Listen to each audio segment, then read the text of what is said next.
Hi friends, welcome to App for Menu. குழந்தைங்களுக்கெல்லாம் ரொம்பவும் பிடிச்ச சிம்பிளாக வீட்டிலேயே செய்யக்கூடிய பிரெட் பீஸா எப்படி பண்ணுறதுன்னு தான் நம்ம இன்னைக்கு பார்க்க போகிறோம். ஸோ வாங்க ஃப்ரெண்ட்ஸ், பிரெட் பீஸா எப்படி பண்ணுறதுன்னு பார்க்கலாம்.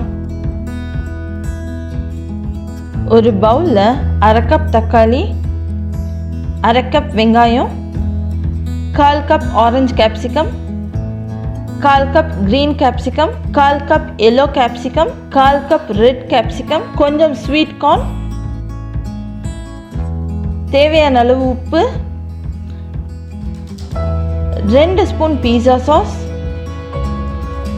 கொஞ்சமாக ஒரிகானோ, 1 ஸ்பூன் சில்லி ஃப்ளேக்ஸ், அதோட கொஞ்சமாக shredded சீஸ்.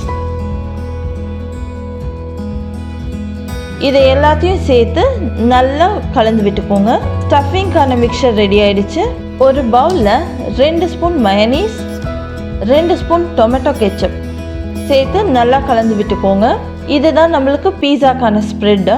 பிரெட் ஸ்லைசஸை இந்த மாதிரி ஒரு மூடி வச்சு நல்லா ரவுண்டாக கட் பண்ணி எடுத்துக்கோங்க.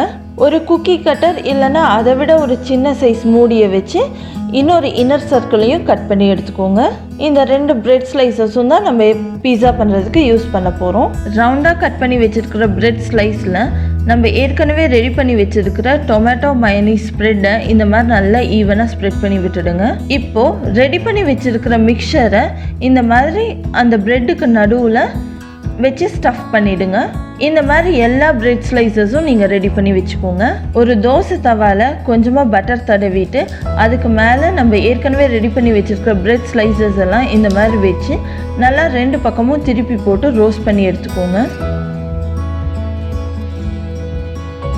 அவ்வளோதாங்க, உங்களோட எம்மி பிரெட் பீஸா ரெடி. இன்னைக்கு ஈவினிங்கே உங்கள் குழந்தைங்களுக்கு செஞ்சு கொடுத்து அவங்கள சர்ப்ரைஸ் பண்ணிவிடுங்க. உங்கள் குழந்தைங்களுக்கு இந்த பிரெட் பீஸா எந்த அளவுக்கு பிடிச்சதுன்னு மறக்காமல் கமெண்ட் செக்ஷனில் சொல்லுங்கள். தேங்க்யூ.